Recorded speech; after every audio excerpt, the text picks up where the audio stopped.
O tema dessa aula é vírus e doenças.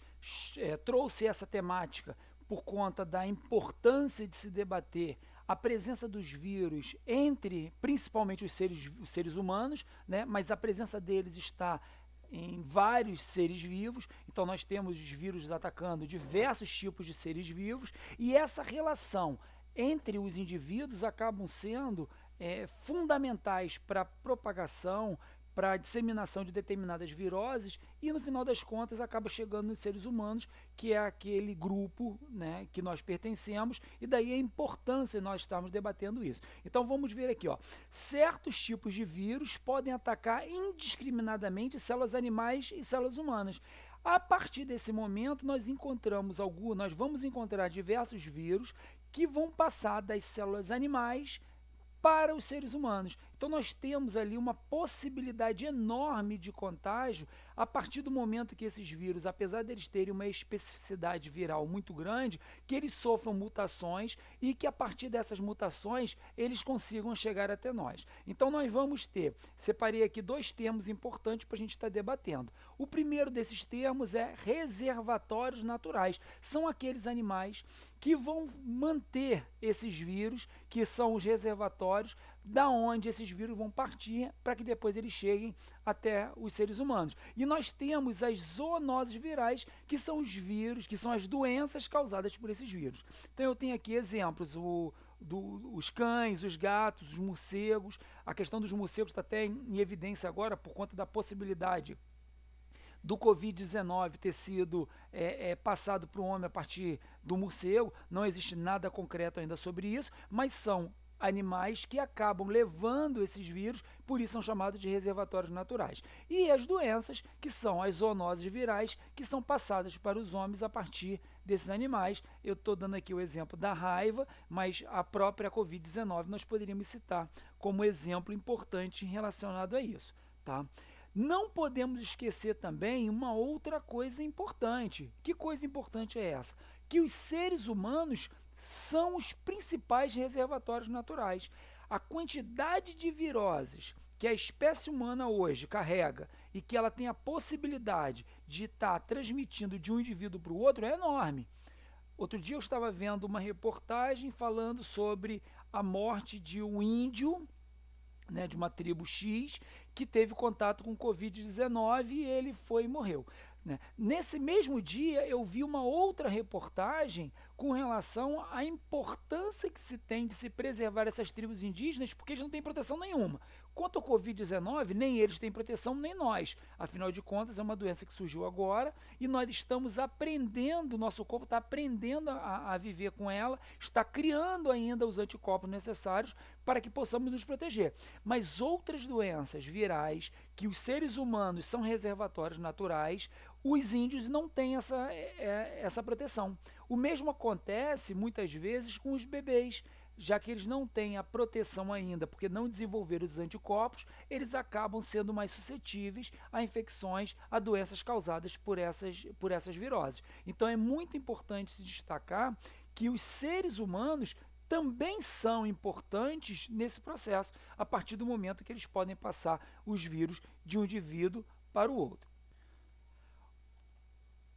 Os vírus, eles continuam a cruzar a barreira entre animais e humanos, com sérios riscos à nossa saúde. Então, com relação a isso, vamos destacar, por exemplo, a questão da Covid-19, que até o final de 2019 era uma doença que não existia, na verdade, era uma virose que assolava possivelmente animais, no caso ali morcegos, e essa virose, em determinado momento, esse vírus, ele sofreu uma mutação, ele conseguiu infectar um ser humano e a partir dali ele se multiplicou. Então essa barreira que separa os seres humanos dos animais, ela é uma barreira muito frágil. Então a proximidade dos seres humanos com esses animais, e aí existe toda uma discussão com relação ao tipo de alimentação que alguns povos possuem, mas eu não vou entrar aqui nesse mérito, até porque algumas outras doenças vieram do contato do homem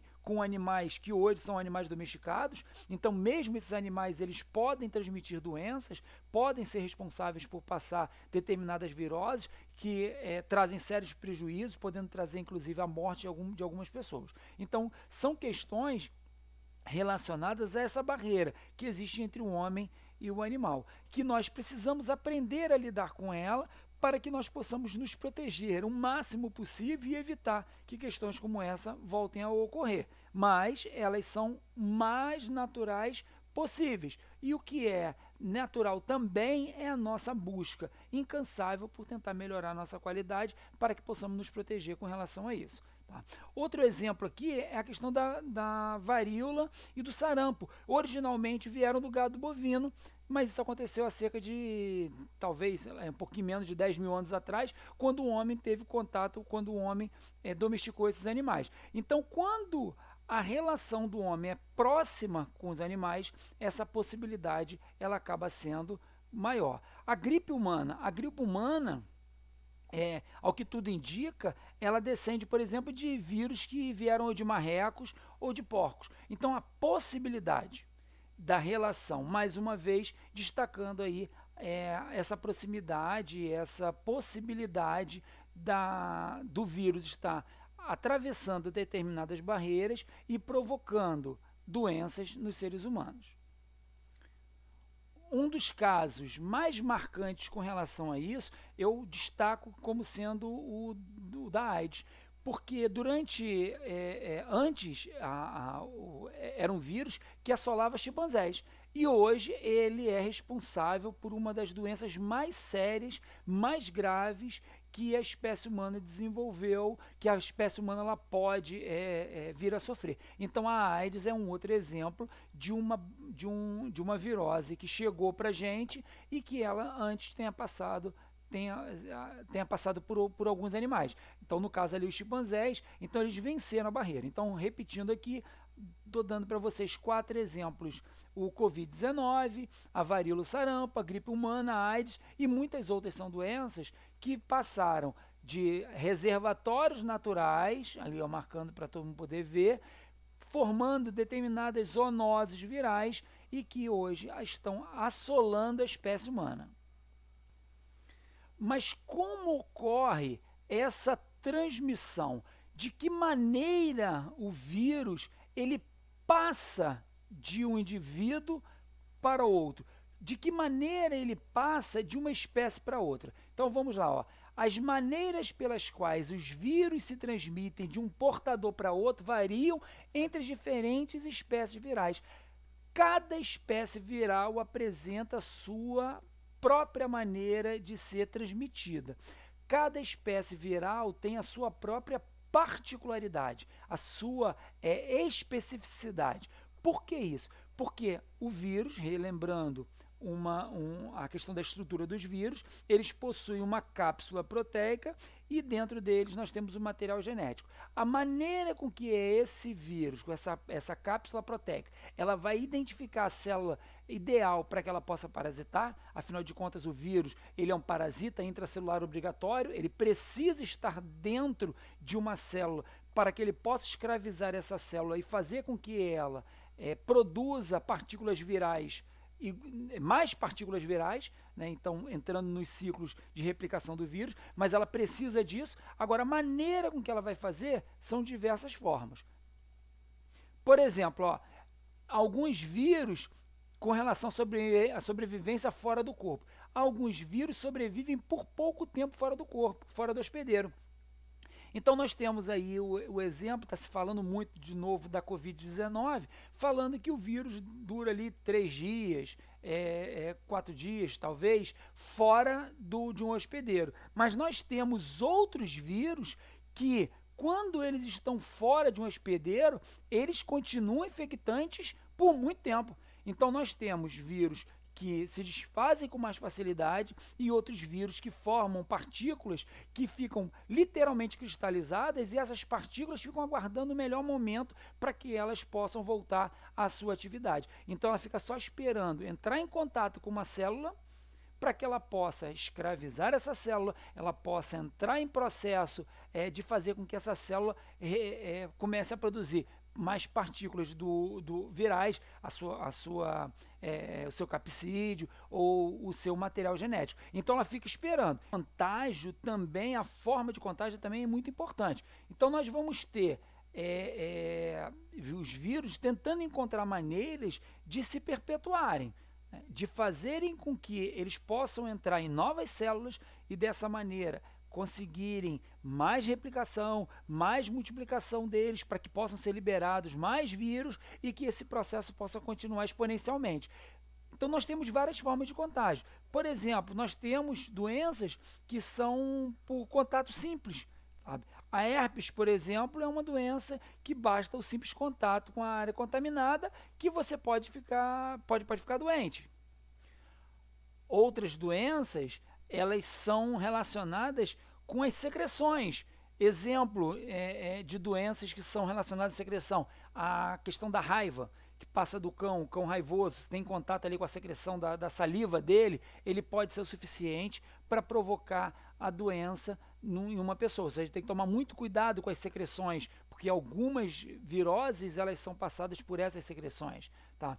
Outro exemplo clássico de forma de contágio é através dos fluidos corporais. Exemplo clássico também disso é a AIDS. A partir do momento que se a pessoa tiver contato com determinados fluidos da pessoa, o esperma, o sangue, ela tem a possibilidade de ficar contaminada, e pegar a AIDS. Então, são formas simples de contágio e que estão relacionadas à maneira com que os vírus eles vão prosperar no objetivo dele de se manter sobre a face da Terra. Então, outro exemplo aqui, bem interessante, são as doenças que são transmitidas, né, o contágio delas acontece por gotículas pela fala, risadas e espirros.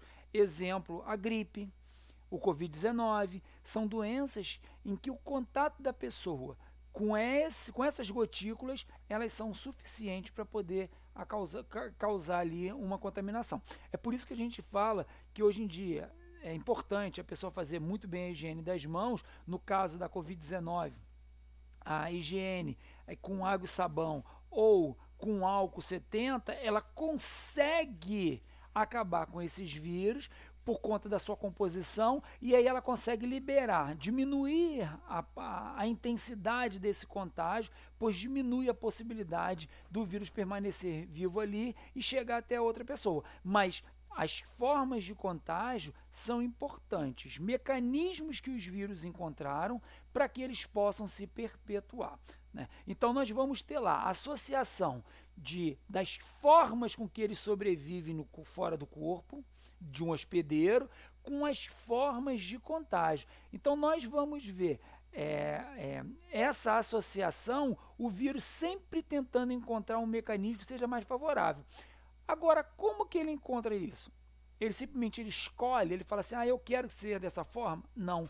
À medida que ele vai sofrendo mutações, a forma que melhor venha a se adaptar àquela realidade, àquela condição também na época atual da nossa sociedade, pois condições diferentes das atuais levariam a diferentes tipos também de contágio, sabe? Então essa associação entre os vírus que sobrevivem mais tempo, os vírus que sobrevivem menos tempo e a maneira com que eles se relacionam para que possam provocar a doença estão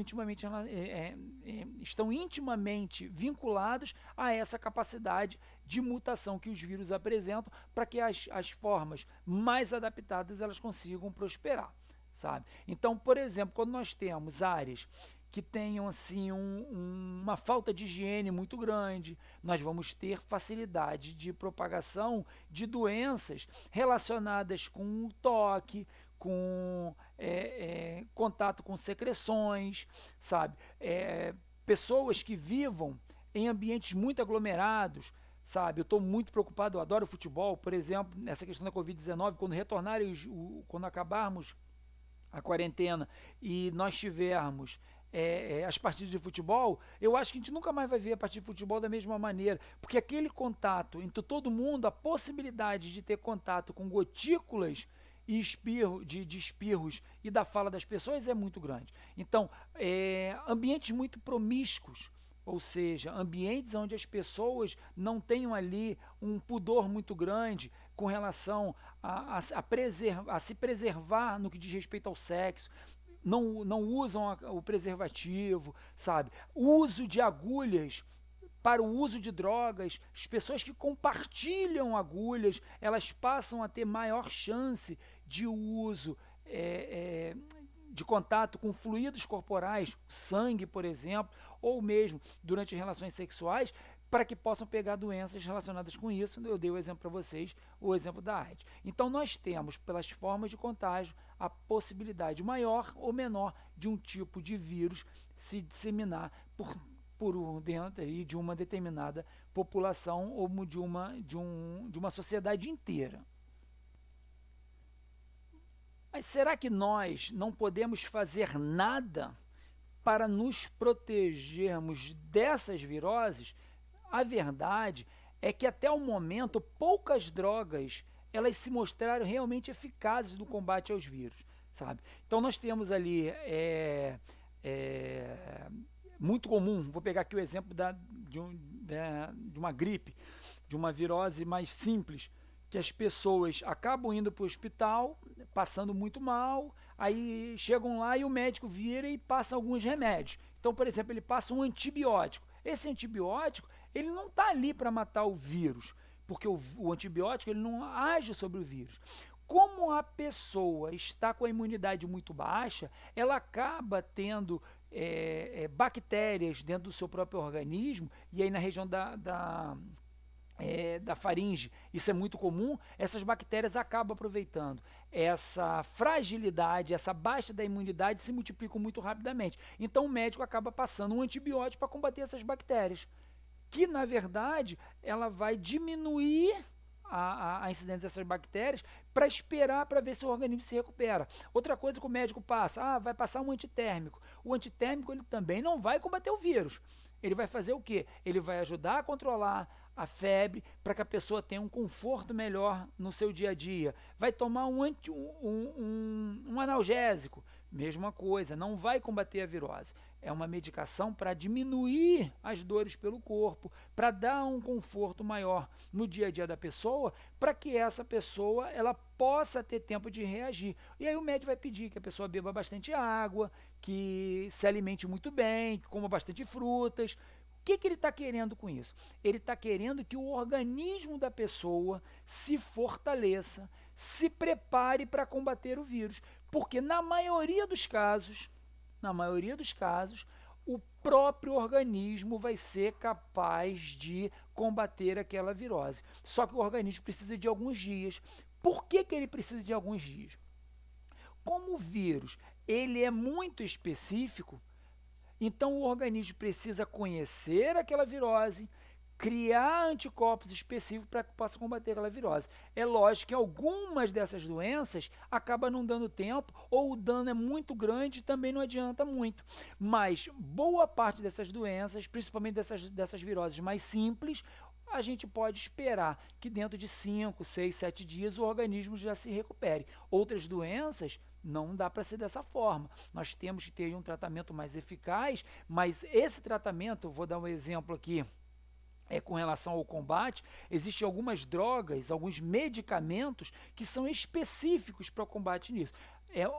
Um exemplo muito comum, são as pessoas que têm AIDS e tomam aqueles coquetéis de medicamentos que vão ajudar a combater o vírus, impedindo que ele possa se replicar. Então, a ideia é interferir no ciclo da virose para que o organismo possa se fortalecer. Só que muito poucas drogas acabam surtindo o efeito necessário ou o efeito esperado. Então nós temos ali ainda um caminho muito longo de trabalho da ciência para que nós possamos desenvolver medicamentos que vão atuar de forma mais efetiva. Queria falar aqui também sobre a questão da vacinação.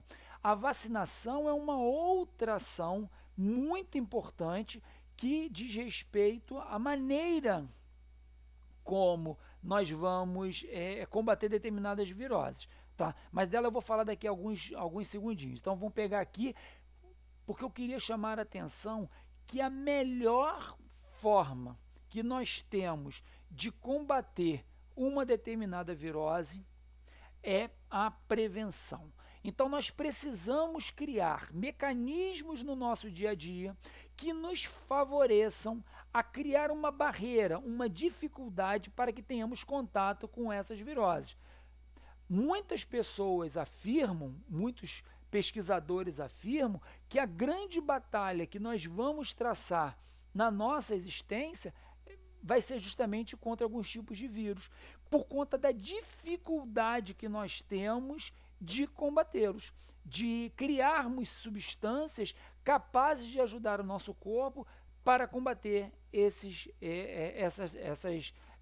micro-organismos. Tá? Aí nós precisamos criar maneiras de prevenção a elas. E aí eu retorno à questão da Covid-19 e a importância que nós estamos vivendo no momento atual de criarmos ali o distanciamento social para que, com base no distanciamento social, nós tenhamos uma quantidade menor de casos neste primeiro momento. Só que com relação a isso, eu tenho que dizer o seguinte, esse distanciamento social é para que nós não tenhamos picos de casos numa mesma época, o que acabe, por exemplo, sobrecarregando o sistema de saúde. Mas a maneira com que o contágio ele vai ocorrer, e aí nós vamos levar em consideração o fato dessa doença, por exemplo, dela ser transmitida facilmente por gotículas de saliva, por conta da atuação nas vias respiratórias, mas nós precisamos criar esse distanciamento para que nós possamos diminuir essa possibilidade, sabe? Mas existe um risco grande de boa parte das pessoas, ao longo de um determinado tempo, terem a doença, assim como a maioria das pessoas já tiveram gripes, né? Lógico que hoje nós percebemos que a atuação e a taxa de letalidade dessa virose ela é muito grande, sabe? Então a gente não está aqui para se colocar em risco e diminuir a possibilidade de contaminação é uma das metas que nós temos que ter no nosso dia a dia, sabe? Com relação às vacinas, que eu falei que eu ia falar depois, tá? É que em geral as vacinas são preparadas à base de vírus previamente mortos ou atenuados. Existe um grande medo das pessoas, de muitas pessoas, com relação ao uso das vacinas. Mas as vacinas, elas não provocam a doença, por uma razão simples, pelo fato de que os vírus que são utilizados, eles são vírus mortos ou atenuados, eles não possuem mais a capacidade de provocar aquela doença. Então o que eles fazem? Eles preparam a vacina utilizando esse material para que, ao entrar em contato com o corpo humano, o corpo tem a possibilidade de reconhecer essas partículas virais, mesmo elas sendo incapazes de provocar as doenças, mas eles passam a ter contato com essas partículas virais, o corpo ele fica sensibilizado, então ele reconhece, sensibiliza. O que quer dizer isso? Quer dizer que o corpo começa a produzir anticorpos específicos contra aquela doença. Então, se no futuro esse vírus vier a ter contato com o corpo, ou seja, penetrar no corpo, a pessoa já está sensibilizada, ela já possui anticorpos específicos e ela vai poder atuar mais rapidamente, se protegendo contra essa doença. Tá? Mas nós sabemos que as vacinas não são possíveis para todas as doenças, mas aquelas doenças onde a vacina é possível, é importante tomar. Exemplo aí, com relação às vacinas, a poliomielite, ela chegou a ser erradicada aqui no Brasil, sabe, por conta da campanha lá do Zé Gotinha. Então a quantidade de pessoas que tiveram contato com essa vacina foi tão grande durante muito tempo que o vírus ele deixou de circular por aqui. Pena que algumas pessoas também hoje vêm falando, e aí vem a questão das fake news, que estão sendo amplamente divulgadas, pessoas fazendo um desserviço enorme à sociedade, dizendo que as vacinas elas não são necessárias porque as doenças não existem. Essas doenças, doenças como a poliomielite deixou de circular justamente por conta da presença da vacina. Se nós deixarmos de vacinar as nossas crianças, nós voltamos a ter o vírus circulando no Brasil e aí os danos são terríveis com relação a isso. Tá? Então existe uma preocupação e uma necessidade muito grande de termos investimento na área da saúde para que esses pesquisadores, um exemplo aqui no Brasil, que é até uma referência mundial, é a Fiocruz aqui em Manguinhos, ela é responsável pela criação de diversas vacinas. Então, nós temos que ter investimentos importantes na área da ciência para que nós possamos continuar lutando e buscando vacinas para as doenças que nós temos, doenças virais que estão circulando pelo nosso ambiente. Outro exemplo importante com relação das vacinas é essa vacina da gripe que é dada para as pessoas de mais principalmente para os idosos, né? Mas ela acaba abrindo para boa parte da população, pessoas que têm um contato com muitas outras, tal. Então, todo ano a pessoa toma vacina. Por que isso?